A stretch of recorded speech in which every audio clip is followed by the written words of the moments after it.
अस्सलाम वालेकुम। इस लेक्चर के अंदर हम वेक्टर एंड मैट्रिक्स सीक्वेंस को देखेंगे।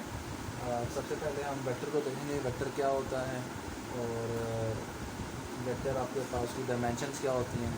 तो सबसे पहले जो हमारे पास टॉपिक है vectors in R is power 2। R stand for real है और 2 आपके पास क्या कहता है, ये नंबर ऑफ़ एंट्रीज, ये नंबर ऑफ उसका ऑर्डर को डिफ़ाइन करता है जो आपके पास सुपर स्क्रिप्ट के अंदर है। ठीक है जी। और अगर ये 3 होगा तो उसका ऑर्डर हमारे पास 3 हो जाएगा। A matrix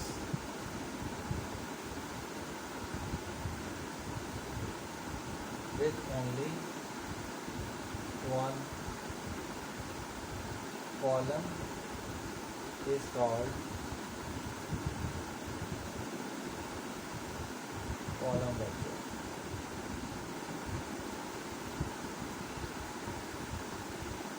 or simply a vector।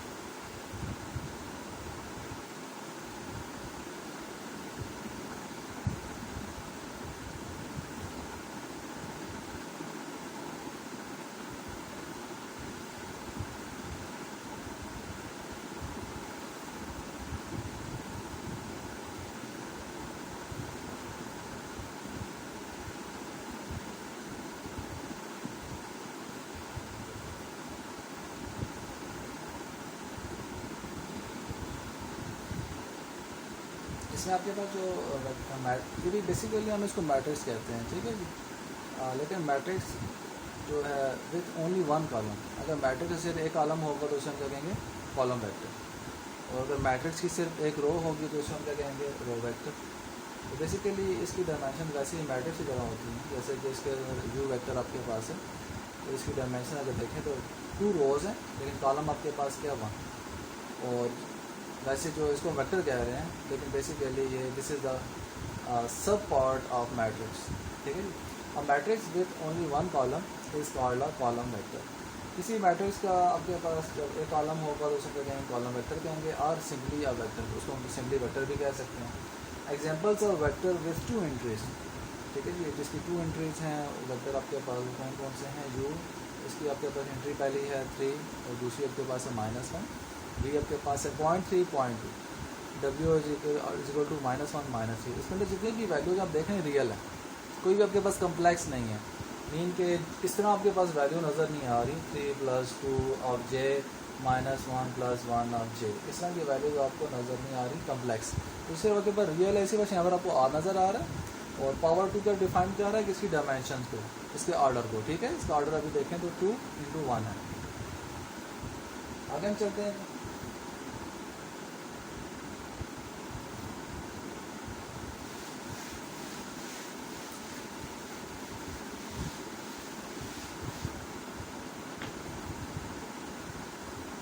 Given 2 vectors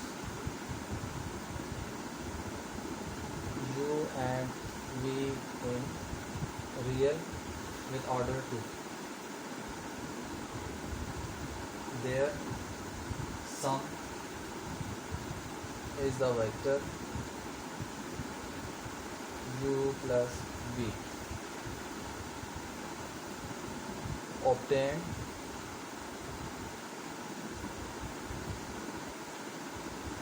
by adding corresponding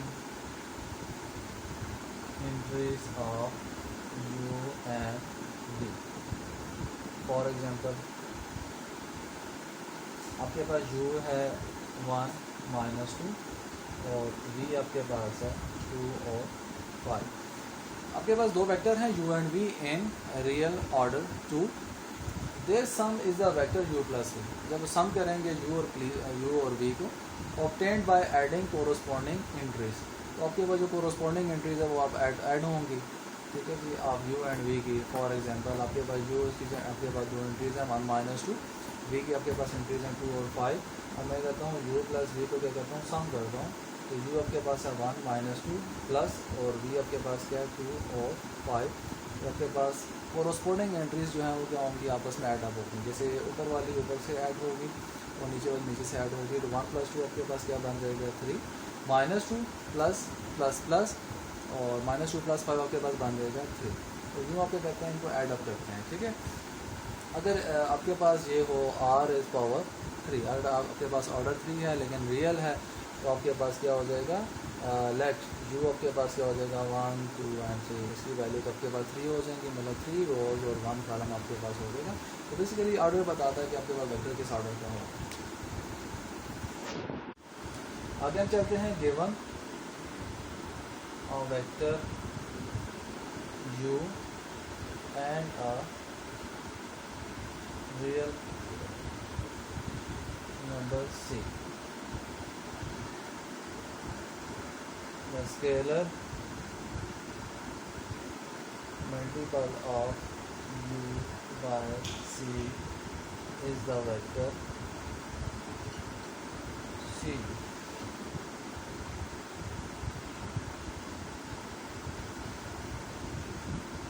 Obtained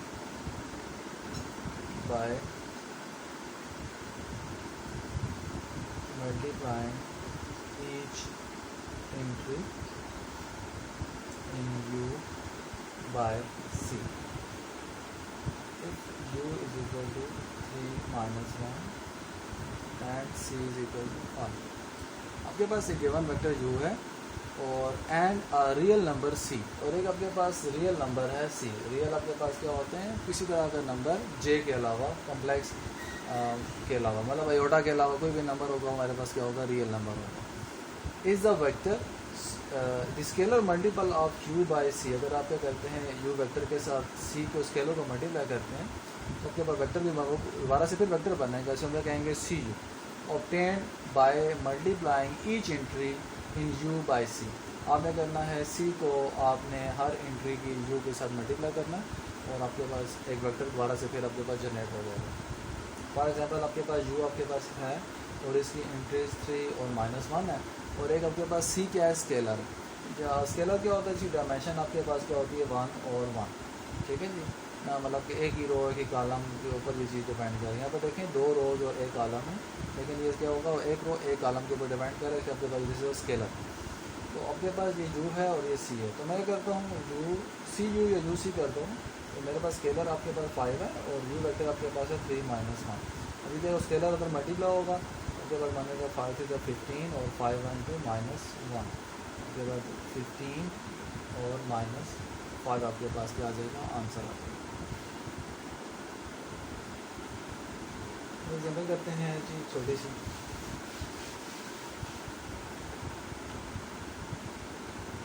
given u is equal to 1 - 2 and v is equal to 2 - 5, find 4u minus 3v and 4u plus -3 into v। अब मतलब ये कि आपने सबसे पहले 4u निकालना है, u आपके पास एक वेक्टर है, v भी आपके पास वेक्टर है, और फिर आपने ये करना है -3 into v, आपने ये निकालना है और दोनों को आपने कर देना है, ऐड अप कर देना है, ठीक है। सबसे पहले हम करते हैं 4 और u के साथ, वेक्टर के साथ क्या मल्टीप्लाई हो रहा है 4, तो 4 into 1 -2, तो ये आपके पास आ जाएगा 4 1 4 और 4 2 8 और -7 आ जाएगा। इसी तरीके से आपके पास -3 और क्या है v है, और -3 को मल्टीप्लाई करेंगे v के साथ, v आपके पास वेक्टर है 2 और -5, तो आपके पास बनेगा 3 2 -6 और ये माइनस और माइनस क्या हो जाएगा प्लस, 5 3 15, तो ये आपके पास आ गया। अब हमने करना है 4u प्लस -3v को आपने क्या कर देना है, ऐड अप कर देना है, तो आपके पास आ जाएगा 4u - 3v।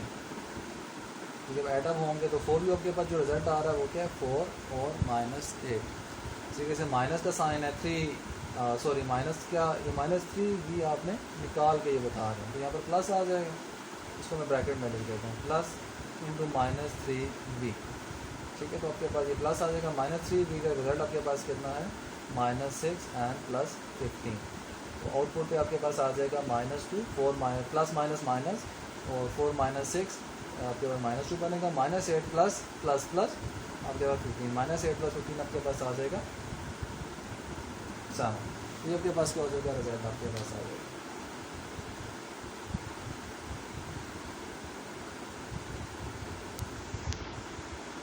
एक और एग्जांपल हम करते हैं, हम वेक्टर को क्या करते हैं डिस्प्ले करते हैं ग्राफ के ऊपर और फिर वहाँ पर क्या करते हैं ऐड अप करते हैं और आपको वहाँ से थोड़ी सी इन्फॉर्मेशन मज़ीद क्लियर हो जाएगी। ठीक है, अब आपने ये भी अपनी डेफिनेशन कभी सुनी होगी कि जो वेक्टर आपके पास क्या होता है उसका मैग्नीट्यूड होता है और हैज़ इसकी क्या होती है डायरेक्शन भी आपके पास होती है। ठीक है, कुछ उसका मैग्नीट्यूड होता है और कुछ आपके पास क्या होती है डायरेक्शन होती है।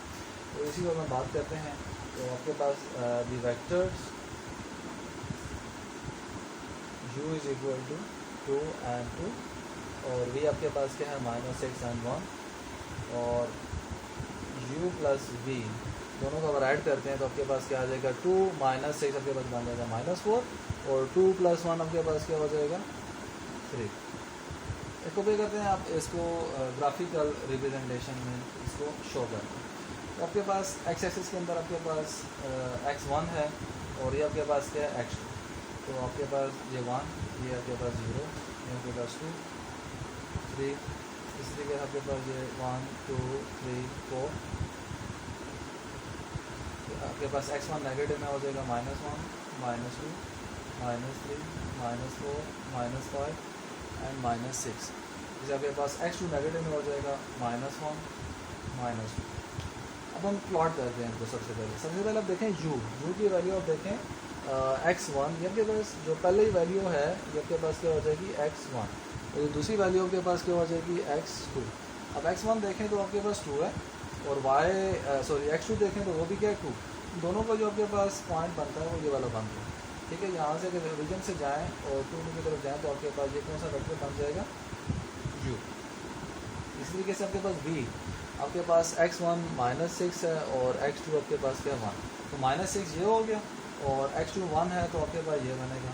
और ओरिजिन से अगर देखें तो आपके पास ये जो है आपके पास वेक्टर क्या हो जाएगा v। ठीक है, अब हम क्या करते हैं u प्लस v आपके पास क्या है -4, x1 आपके पास -4 और x2 आपके पास क्या 3। तो -4 और 3 आपके पास ये पॉइंट बनता है। तो ये वाला जो पॉइंट आपके पास हो जाएगा ये क्या हो जाएगा u प्लस v। बेसिकली आपने इस वेक्टर को और इस वेक्टर को ऐड किया तो आपके पास क्या हो जाएगा ये वाला वेक्टर आपके पास इसमें नजर आएगा। आपके पास इन r⁴ 2 है, रियल है, इसकी आपके पास ऑर्डर 2 है तो आप इसको 2D की फॉर्म में देख रहे हैं। लेकिन अब आपके पास ऑर्डर अगर 3 हो जाए तो इसी ग्राफिकल रिप्रेजेंटेशन थोड़ी सी मुश्किल हो जाती है क्योंकि 3D आपके पास x1 आ जाएगा, x2 आ जाएगा और x3 आ जाएगा। आपके पास 3 एक्सेस हो जाएंगे। तो हमारी तो हम तो वाइट बोर्ड के ऊपर 3 डायमेंशन को थोड़ा सा मुश्किल से देखेंगे क्योंकि रियलिटी के अंदर हम 3D को देख सकते हैं। लेकिन अगर डायमेंशन से बढ़ती हैं x1, x2, x3, x4 तो यहाँ पर प्लॉटिंग करना बहुत ही ज़्यादा मुश्किल हो जाता है, इसलिए हम 2D के अंदर प्लॉटिंग करेंगे।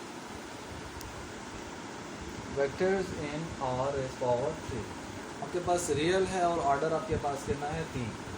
ठीक है,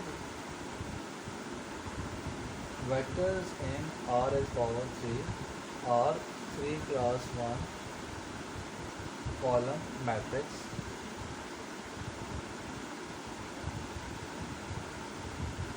with 3 एंट्रीज। और अगर 3 एंट्रीज हैं तो हमारे पास क्या हो जाएगा this is the 3 dimensional coordinate space. आपके 3D आपके पास होगा। लेट आपके पास करते हैं, आपके पास एक वेक्टर है और उसकी एंट्रीज आपके पास में 2, 3 and 4। अगर आप इसको डिस्प्ले करेंगे तो आपके पास क्या हो जाएगा, एक आपके पास x1 होगा और एक x2 होगा और एक आपके पास क्या हो जाएगा x3। इसमें आपके पास अगर हम कहते हैं दिस इज़ द x1 आपके पास 1 and 2 और x3 आपके पास x2 आपके पास क्या वैल्यू 3, 1, 2 and 3 और आपके पास x3 की वैल्यू क्या 1, 2, 3 and 4। अब इन तीनों के दरमियान में आपके पास जो भी पॉइंट ये मैच करेगा तो वो आपके पास क्या होगा, उस पॉइंट को हम रिप्रेजेंट करेंगे। ठीक है, कोई भी जैसे कि वहाँ पर आप देखें 2 पॉइंट्स को आप मिला के क्या करते थे ऐड अप कर लेते, लेकिन यहाँ पर 3 पॉइंट्स को आप देखेंगे और उसके मुताबिक क्या करेंगे, उसको ड्रा करेंगे। तो 3D में आप थोड़ा सा मुश्किल होता है बताना, लेकिन आप यहाँ पर बताने के मकसद ये है कि जब आपके पास पावर 3 हो जाएगी तो उसका ऑर्डर क्या हो जाएगा, इंक्रीज हो जाएगा। इस तरीके से ये हमारे पास कॉलम वेक्टर है। अगर मैं इसका ट्रांसपोज देता हूँ, ठीक है जी, A ट्रांसपोज, तो ये मेरे पास क्या बन जाएगा 2, 3, 4 का ट्रांसपोज दूंगा तो मेरे पास बन जाएगा 2, 3 and 4। तो A ट्रांसपोज आपके पास बन जाएगा 2, 3 and 4। आपके पास ये क्या है, this is the row vector. उसके बाद रो वेक्टर, कॉलम वेक्टर था। कॉलम वेक्टर में आपके पास देखें 3 रोज़ थी और आपके पास एक कॉलम था। आपको ये भी पता है कि पहले रोज़ लिखी जाती हैं और फिर कॉलम लिखे जाते हैं। लेकिन यहाँ पर भी देखें तो आपके पास जब ट्रांसपोज आपने लिया तो आपके पास 1 क्रॉस 3, 1 रो और 3 कॉलम बन गए आपके पास। तो यूँ आप ट्रांसपोज से क्या कर सकते हैं, वेक्टर्स कॉलम वेक्टर से आप रो वेक्टर में जा सकते हैं। और इसको दोबारा ट्रांसपोज लेंगे तो आपके पास क्या बन जाएगा, दोबारा से फिर कॉलम वेक्टर बन जाएगा। तो आपके पास 1 क्रॉस 3 किसमें चला जाएगा, 3 क्रॉस 1 के अंदर। मेरे पास आगे एग्जाम्पल है एक और ये एग्जांपल बेसिकली जो है स्पैनिंग के ऊपर है कि आपके पास वेक्टर जो हैं वो कैसे दो वेक्टर जो है तीसरे वेक्टर के ऊपर स्पैन कर जाते हैं, मतलब मिलते हैं और मिलने के बाद आप क्या करते हैं तीसरे वेक्टर के ऊपर स्पैन कर जाते हैं या वही बन जाते हैं। वो कैसे है इसको हम देखते हैं। लेट आपके पास ए वेक्टर है a1 is equal to 1 -2 and -5। इसकी 3 एंट्रीज हैं a1 की। इसी तरीके से हमारे पास a2 है और जिसकी एंट्रीज आपके पास क्या है 2, 5 एंड 6। और एक हमारे पास बी वेक्टर है जिसकी एंट्रीज हमारे पास क्या है 7, 4 एंड -3। आपने क्या करना है, show that B is in the plan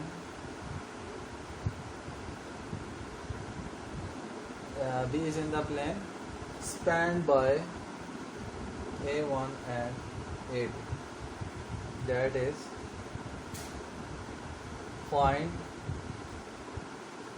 weights x1 and x2 such that x1 a1 plus x2 a2 is equal to b। तो आपके पास 3 वेक्टर हैं a1, a2 और b। आपने शो करना है कि b is in the plane span by a1, a2। कि b आपके पास क्या है, वो प्लान के अंदर है, किसको स्पैन कर रहा है, a1 और a2 को स्पैन कर रहा है। वो आपने शो करना है। डैट इज़, वो कैसे, आपने फाइंड वेट्स को निकालना है x1, x2 साइड डैट कि a1 का वेट मतलब a1 के साथ क्या स्केलर मल्टीप्लाई हो, इस तरीके से a2 के साथ क्या स्केलर मल्टीप्लाई हो कि दोनों को आप ऐड करें तो आपके पास क्या बन जाए b। जब दोनों को आप ऐड करेंगे और b के बराबर हो जाएगा तो इसका मतलब ये दोनों क्या कर गए हैं, स्पैन कर गए हैं b को। ठीक है जी। अभी आपके पास a1 और a2 को ऐड करते हैं तो b नहीं बनता, तो इसका मतलब a1 के साथ कोई इस तरह की चीज़ मल्टीप्लाई होगी और a2 के साथ कोई और चीज़ मल्टीप्लाई होगी। जब दोनों को ऐड आप करेंगे तो आपके पास b बनेगा। तो इसका मतलब क्या होगा कि a1 और a2 आपके पास क्या कर रहे हैं, b को स्पैन कर रहे हैं, लेकिन कुछ स्केलर मल्टीप्लिकेशन के बाद। तो सबसे पहले अगर हम इसको देखें तो इस इक्वेशन को अगर हम लिखते हैं x1 a1 plus x2 a2 is equal to b। a1 आपके पास क्या है 1, -2 एंड -5 और x2 आपके पास क्या है a2 साथ मल्टीप्लाई हो रहा है 2, 5 and 6 is equal to b। b की वैल्यू आपके पास क्या है 7, 4 एंड -3। ठीक है जी। तो आप क्या कहते हैं x1 को साथ मल्टीप्लाई कर देते हैं तो आपके पास आ जाएगा x1, आपके पास मल्टीप्लाई होगा -2 ऑफ x1 और -5 ऑफ x1। इसी तरीके से आपके पास x2 को अंदर मल्टीप्लाई करते हैं तो आपके पास बन जाएगा 2 ऑफ x2, 5 ऑफ x2 और 6 of x2 is equal to 7, 4 and -3। तो अब दोनों आपस में क्या हो रहे हैं, ऐडअप हो रहे हैं, दोनों को हम ऐड कर देते हैं तो आपके पास आ जाएगा x1 प्लस 2 ऑफ x2 और दूसरे में आ जाएगा -2 of x1 plus 5 of x2 और -5 of x1 plus 6 of x2 is equal to 7, 4 and -3। और इसको अगर हम क्या करते हैं सिस्टम ऑफ लीनियर इक्वेशंस की फॉर्म में लिखें तो आपके पास मैट्रिसेस निकल के हम क्या लिख सकते हैं x1 plus 2 of x2 is equal to 7, -2 of x1 plus 5 of x2 is equal to 4, -5 of x1 plus 6 of x2 is equal to -3। आपके पास देखें इक्वेशंस आपके पास 3 है और आपके पास जो है क्या कहते हैं जो साथ जो आपके पास वेरिएबल्स हैं, ठीक है जी, x1 और x2 भी आपके पास क्या है, ये 2। तो हम किसी भी मेथड के थ्रू इसको क्या कर सकते हैं, सॉल्व करके इसका सोल्यूशन निकाल सकते हैं कि x1 और x2 की क्या वैल्यूज़ होंगी सेम होनी चाहिए, ऐसा नहीं कि डिफरेंट हो। क्या वैल्यू यहाँ पर पुट करें कि दोनों आपस में क्या हो जाए, राइट हैंड साइड और लेफ्ट हैंड साइड क्या हो जाए, आपस में बराबर हो जाए। तो इसको क्या कहते हैं, मैट्रिक्स फॉर्म में लेके जाते हैं। आपने जो लास्ट टाइम देखा था कि एचएनएन फॉर्म और रिड्यूस एचएनएन फॉर्म, तो हम क्या करते हैं उसी को अप्लाई करते हुए इसके सोल्यूशन को फाइंड करते हैं। तो हम क्या करते हैं इसको मैट्रिक्स फॉर्म में लेके जाते हैं। तो आप देख रहे हैं कि पहली एंट्री आपके पास 1 है और दूसरी एंट्री आपके पास क्या है 2, और साथ जो बी है इसको मैं यहाँ पर लिख रहा हूँ 7। इस तरीके से आपके पास आ जाएगा -2 5 और ये आपके पास आ जाएगा 4। आपके पास जो थर्ड रो है वो -5 6 और -7, ये बी है। और ये आपके पास क्या है, दोनों x1 और x2 की वैल्यूज हैं। मुझे करना है सबसे पहले इसको एचएनएन फॉर्म में लेके जाएंगे, फिर आपके पास क्या हो जाएगा, इसको रिड्यूस एचएनएन फॉर्म में लेके जाएंगे। तो एचएनएन फॉर्म में लेके जाने के लिए आप देखें तो सबसे पहला पाइवट आपके पास कौन सा है, ये वाला, ठीक है जी। अब सेकंड पाइवट के वो बाद में जाएंगे, पहले हम क्या कर लेते हैं, इन दोनों को 0 कर लेते हैं, ठीक है जी। तो आपके पास इसको 0 करने के लिए हम क्या करते हैं, R1 को 2 के साथ मल्टीप्लाई करते हैं, और दोनों के साइन के अंदर क्या डिफरेंट है, ठीक है जी। यहाँ पर 2 की कमी थी, हमने 2 के साथ मल्टीप्लाई कर दिया, साइन डिफरेंट है, दोनों आपस में क्या हो जाएंगे प्लस, और ये आपके पास क्या बन जाएगा R2, और दोनों को ऐड करेंगे और प्लेस कहाँ पे करेंगे, इसको R2 पे प्लेस करेंगे, ठीक है। 2 ऑफ R1, तो R1 को आप करें मल्टीप्लाई कर दें 2 के साथ, तो आपके पास बनेगा 2 1 2 2 2 4 और 7 2 14। और इसी के साथ आपके पास R2 क्या हो जाएगा, रो 2 को आपने मल्टीप्लाई करना है 1 के साथ, तो वही आपके पास आ जाएगा -2 5 एंड 4। दोनों आपस में ऐड हो रहे हैं, साइन चेंज नहीं होंगे, तो आपके पास 0 बन जाएगा। 4 + 5 क्या बन जाएगा 9, और इसी तरीके से आपके पास 14 और +4 आपके पास क्या बन जाएगा 18। तो आप क्या कर देते हैं, इसको यहाँ पर प्लेस करना है आपने R2 पे। आपके पास जो मैट्रिक्स बनेगी तो आपके पास 1 2 एंड 7, तो आपके पास ये 0 9 एंड 18, और जो तीसरा आपके पास है -5 6 एंड -3। हम करते हैं इसको 0 करते हैं, जो आपके पास तीसरी रो में पहली आपके पास जो एंट्री है -5। अब देख रहे हैं दोनों के जो साइन डिफरेंट है, दोनों एडिशन होंगी रोज़, और आपके पास जो ऊपर 5 की कमी है, तो हम क्या कर देते हैं वहाँ पर 5 के साथ मल्टीप्लाई कर देते हैं। तो आपके पास आ जाएगा रो 1 को 5 से मल्टीप्लाई करें, ऐड करें किसके साथ, रो 3 के साथ, और प्लेस कहाँ पे करना है आपने, रो 3 पे। तो 5 ऑफ R1, तो R1 आपके पास जो है उसको अपने 5 के साथ मल्टीप्लाई करना है, तो 5 1 5 5 2 10 और 7 5 35। फिर आपके पास R3, वो आपके पास क्या है -5 6 एंड -3। अभी दोनों आपस में क्या हो रहे हैं, एडिशन हो रहे हैं, तो ये आपके पास बन जाएगा 0 10 और 6 आपके पास बन जाएगा 16 35 -3 आपके पास बन जाएगा 32। इसको हमने प्लेस कहाँ पे करना है, R3 पे। तो आपके जो मैट्रिक्स वो अपडेटेड फॉर्म में आएगी, तो आपके पास 1 2 7 0 9 18, और ये आपके पास आ जाएगा 0 16 एंड 32। अब देखने के पहला पाइवट है, उसके दोनों जो नीचे एंट्रीज हैं वो क्या है, 0 हो गई। अब हम आगे चलते हैं, तो हमारे पास जो सेकंड पाइवट मिलेगा आपको वो ये वाला मिलेगा, क्योंकि आपके पास यहाँ पर जो है 3 रोज तो हैं ही हैं, लेकिन आपके पास तीसरी x3 एंट्री नहीं है, इसकी वजह से हम तीसरे पाइवट की तरफ जा ही नहीं सकते। आपके पास इसकी डायमेंशन देखें तो क्या है, जैसे मैं इसको लिखता हूँ, शुरू में मैंने इसको जो मैट्रिक्स को लिखा था, जो आपके पास मैट्रिक्स बनी थी 1 2 7 -2 5 4 -5 6 एंड -3, ये आपके पास क्या है बी। इसकी डायमेंशन क्या है 1 3 क्रॉस 1, और ये आपके पास टोटल इसकी डायमेंशन क्या है, ये इसमें 3 रोज हैं और 2 कॉलम हैं, ठीक है ना। तो आपके पास कॉलम 2 हैं, जितने कॉलम होंगे इतने पाइवट्स होंगे, ठीक है। यहाँ पर कॉलम 2 हैं तो पाइवट 2 या 2 से कम होंगे, ठीक है ना। अगर ऐसा नहीं हो सकता कि कॉलम आपके पास 2 या पाइवट 3 हो जाएं, तो ये बिल्कुल आपके पास क्या हो जाएगा, इसका रिजल्ट आपके पास फॉल्स हो। तो कॉलम 2 है, पाइवट ज़्यादा से ज़्यादा 2, और कम से कम फिर क्या होगा 1 भी हो सकता है, और ठीक है जी। और अगर आपके पास कॉलम 3 है, पाइवट ज़्यादा से ज़्यादा 3 और कम से कम 2 भी हो सकते हैं, 1 भी हो सकता है। तो इसी के समय यहाँ पर हमारे पाइवट 2 हैं, तो हमें करना है सबसे पहले इसको क्या करना है 1 करना है। तो मैं क्या करता हूँ R2 को, रो को 2 को मैं क्या करता हूँ 9 से डिवाइड कर देता हूँ, प्लेस कहाँ पे करता हूँ R2। तो आपके पास 9 से डिवाइड होगा तो क्या बनेगा 1। इसी वजह से आपके पास ये 9 से डिवाइड होगा क्या बनेगा 9 2 18। इसको यहाँ पर प्लेस कर दूँ, ठीक है, मैं यहाँ पे प्लेस करता हूँ इसी को। तो ये दोनों आपके पास एंट्री जो हैं, ये आपके पास एक 1 हो जाएगी और एक आपके पास क्या हो जाएगी 2 हो जाएगी। तो हमने ये करना है दूसरे पाइवट की मदद से जो तीसरी रो का सेकंड जो आपके पास है कॉलम, इसकी जो एंट्री 16 है पाइवट के नीचे, तो हमें क्या करना है, 0 करना है। इसको 0 करने के लिए हमें क्या करना पड़ेगा, और 2 के साथ 16 को मल्टीप्लाई करना पड़ेगा, और ऐड अप दोनों के साइन जो है वो प्लस प्लस हैं, तो आपके पास क्या हो जाएगा, माइनस आएगा R3, और प्लेस कहाँ पे करेंगे इसको हम, R2 पे प्लेस करें, सॉरी R3 पे प्लेस करेंगे। तो 16 ऑफ R2 आपको क्या देता है कि आपने R2 को 16 के साथ मल्टीप्लाई करना है। पहला 0, 16 1 16, 16 2 32। इसी के साथ आपके पास R3 वो क्या देता है आपको, 0, पहला एलिमेंट 0 है, 16 है, और आपके पास क्या है 32। आपस में क्या हो रहा है, सब्ट्रैक्ट हो रहे हैं, तो साइन क्या हो जाएंगे, चेंज हो जाएंगे, तो उसका रिजल्ट आपके पास आ जाएगा 0 0 एंड 0। इसको अपने प्लेस कहाँ पे करना है आपने, R3 पे। तो जो आपके पास मैट्रिक्स आएगी अपडेटेड फॉर्म के अंदर 1 2 7 0 1 2 और 0 0 एंड 0। आगे देखें कि पाइवट 2 थे और आपके पास वेरिएबल भी x1 और x2 थे, कॉलम भी 2 थे, तो तीसरी आपके पास खुद ही क्या हो रही है, रो 0 हो रही है।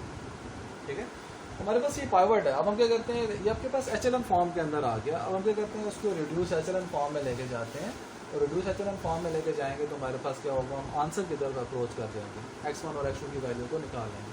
अब रिड्यूस एचएलएन फॉर्म में लेके जाने के लिए आपने क्या करना है कि आपने इस वाले एलिमेंट को क्या करना है, वो 0 करना है।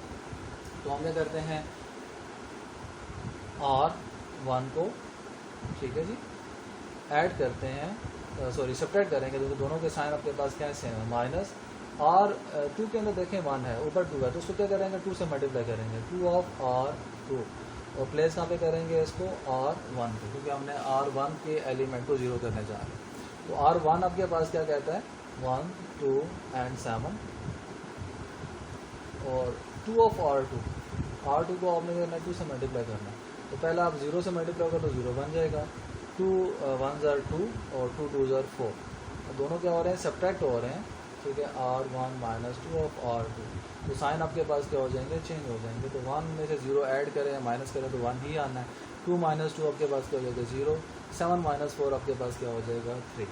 तो आपके पास जो मैट्रिक्स बनेगी, तो प्लेस ऑफ R1 पे कर रहे हैं तो 1 0 3, और इसी तरीके से आपके पास जो सेकंड रो है 0 1 एंड 2 0 0 0। तो आपके पास पहला पाइवट है, उसके नीचे भी एलिमेंट 0 है, दूसरा पाइवट है, उसके नीचे भी 0 है, और ऊपर भी आपके पास 0 है। तो आप किसमें मूव कर गए हैं, रिड्यूस एचएलएन फॉर्म के अंदर चले गए हैं।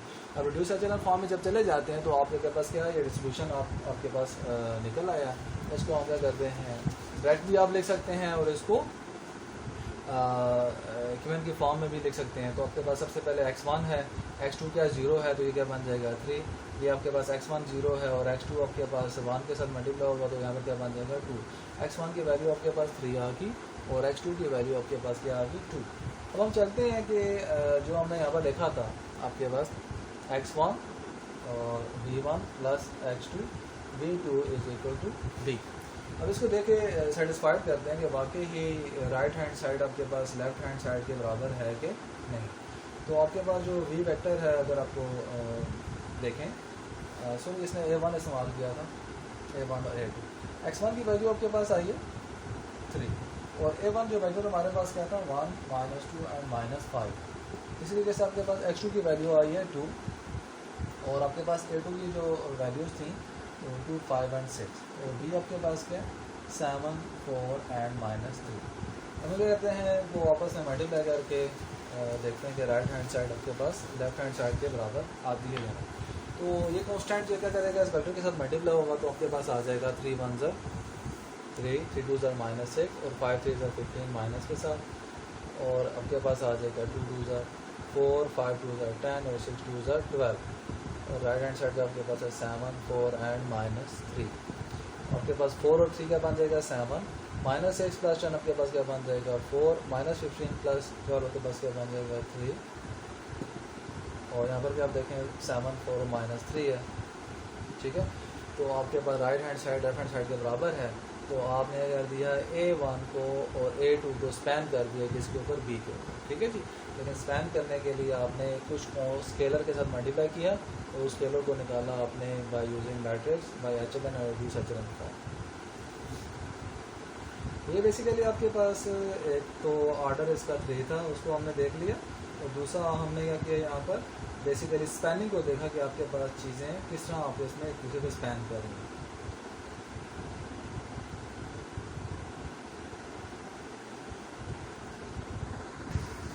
आगे हम चलते हैं, this is the most important thing, the equation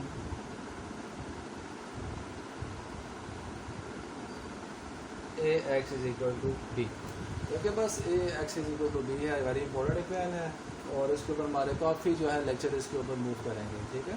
क्योंकि बेसिकली अगर आप देखें x की वैल्यू को निकालना है तो A आपके पास क्या मैट्रिक्स है और B आपके पास क्या वेक्टर है। जैसे अभी आपने पीछे भी देखा कि आपके पास जो राइट साइड में मैट्रिक्स होती है x मल्टीप्लाई होता है और B होता है। अगर x की वैल्यूज़ को आपने निकालना है तो आप क्या करते थे, मैट्रिक्स को रिड्यूस HLN और रिड्यूस HLN फॉर्म में लेके जाके वहाँ से x की वैल्यू को निकाल लेते थे। लेकिन वो तो हमारे पास एक सोल्यूशन था, इसके और भी क्या हैं मैनी सोल्यूशन हैं, जिसके तरफ क्या करेंगे हम बारी बारी उनको देखेंगे। इसकी डेफिनेशन आपके पास क्या है, if A is an M cross N, this is M cross N matrix with columns A1 to AN, and if X is in R is power N, then the vector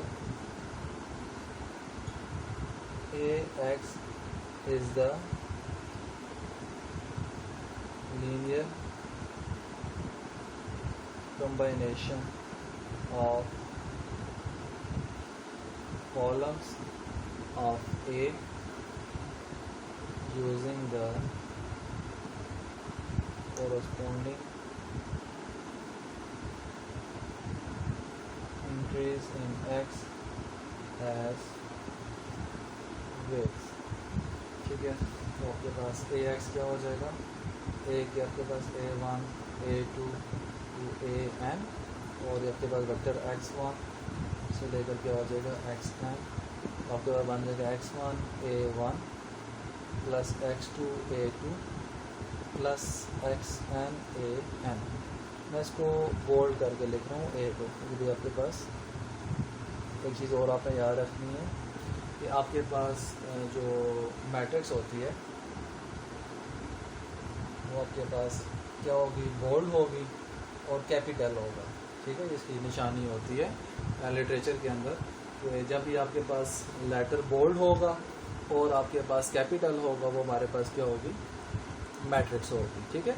और scalar को कैसे denote करते हैं, जब आपके पास let's this is A, तो आपके पास small a है और आपके पास क्या है, बोल्ड है, और दोनों नॉन इटैलिक हैं, इटैलिक नहीं है। तो A भी आपके पास क्या है, sorry this is not scalar, this is a vector. तो आपके पास क्या है, this is bold and non italic, और आपके पास स्मॉल लेटर है,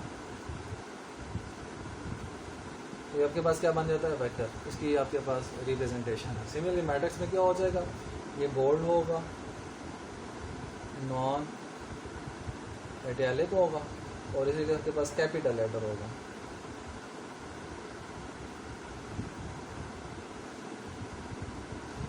ठीक है जी। स्केलर आप लोग बेसिकली नोट करते हैं। लेट हमारे पास एक स्केलर है C, इसको आपके पास पहली बात ये बोल्ड नहीं है, ठीक है। दूसरा आपके पास दिस क्या हो जाएगा, इटैलिक। उनके पास इटैलिक होगा, स्मॉल लेटर होगा, और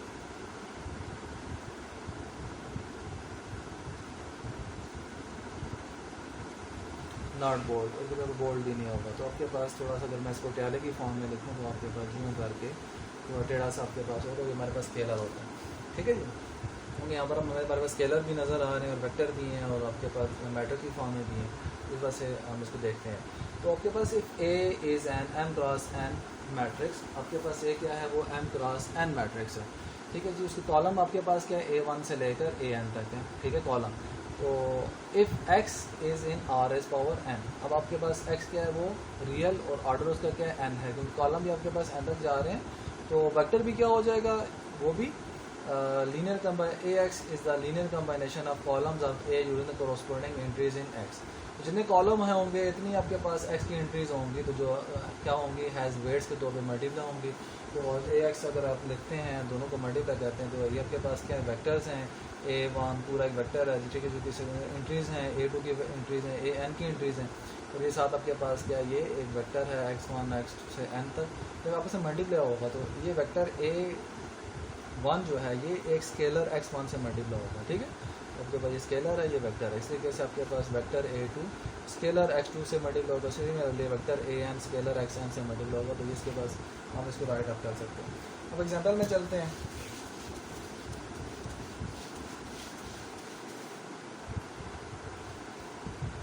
एग्जांपल में अगर देखें, एक मैट्रिक्स A है, ठीक है जी, और बल्कि मैं इसको उस फॉर्म में लेके जाता हूँ कि आपके पास जो है लीनियर इक्वेशंस की फॉर्म में लेके जाते होंगे, तो चलो छोड़ें, हम इसको मैट्रिक्स A की फॉर्म में लेते हैं। ये आपके पास मैट्रिक्स है और उसकी आपके पास एंट्रीज हैं 1 2 -1 0 -5 एंड 3, ठीक है।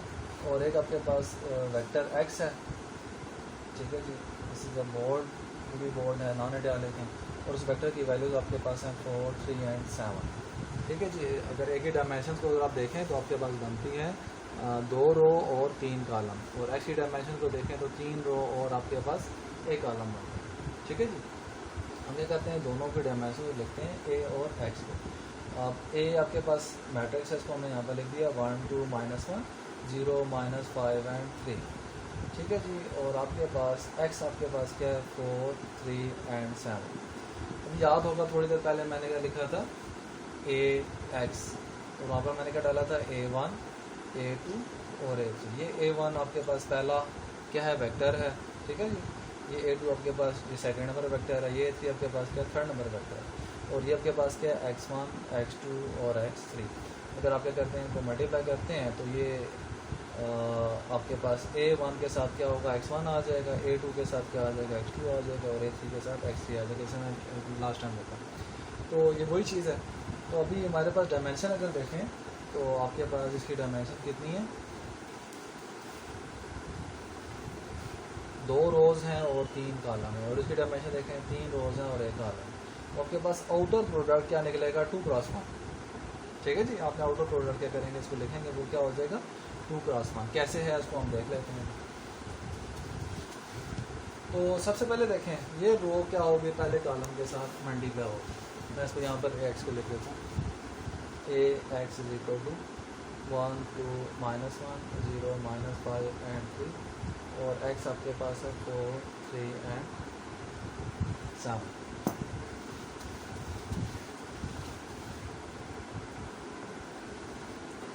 तो सबसे पहले देखें, पहली रो और पहला कॉलम मल्टीप्लाई होगा।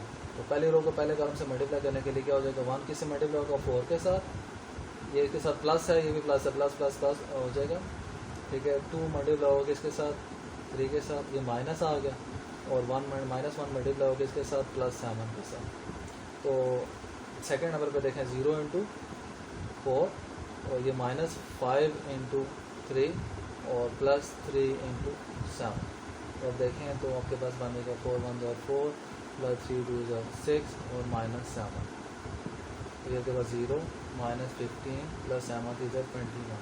तो 4 + 6 आपके पास 10 10 -6 क्या बन जाएगा 3, और 10 - 7 3 बन जाएगा, और -15 + 21 आपके पास बन जाएगा +6।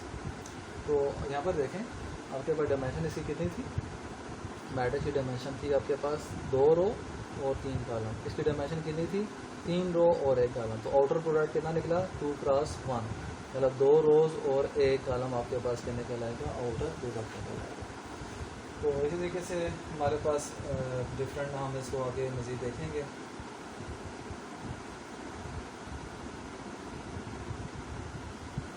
ठीक है। इसी तरीके से मैं एक और अगर मैट्रिक्स लिखता हूँ कि ए आपके पास मैट्रिक्स है जिसकी इंक्रीज आपके पास है 1 2 -1 0 -1 एंड 3, ठीक है जी। लेकिन इसे भी अगर मैं मिटा के आपके पास इक्वेशन की फॉर्म में लिखता हूँ, आपके पास एक दो लीनियर इक्वेशंस हैं जिसकी वैल्यूज़ हैं ये, और दूसरी की वैल्यू आपके पास है -5 ऑफ x2 + 3 ऑफ x3 = 1। इसको मैं ax = b की फॉर्म में लिखता हूँ। तो सबसे पहले हमें अगर मैं इसको मैट्रिक्स की फॉर्म में लेके जाना, तो मैट्रिक्स की फॉर्म में देखें तो आपके पास क्या है, पहला एलिमेंट 1 है, दूसरा क्या है 2 है, तीसरा क्या है -1, ये क्या आपके पास 0, ये -5 और ये क्या है 3 है। इसके साथ क्या मल्टीप्लाई होगा x1 x2 और x3, और राइट साइड आपके पास 4 और 1। ये क्या बने कि this is the matrix A, this is the vector B, और this is the vector this is the vector X, this is the vector B. ये आपके पास बी है और ये आपके पास एक्स है और ये आपके पास मैट्रिक्स है, this is the A X = B. तो thank you for this lecture. इंशाल्लाह आप मज़ीद इसमें नेक्स्ट लेक्चर में देखेंगे। तब तक के लिए अल्लाह हाफ़िज़, अस्सलाम वालेकुम।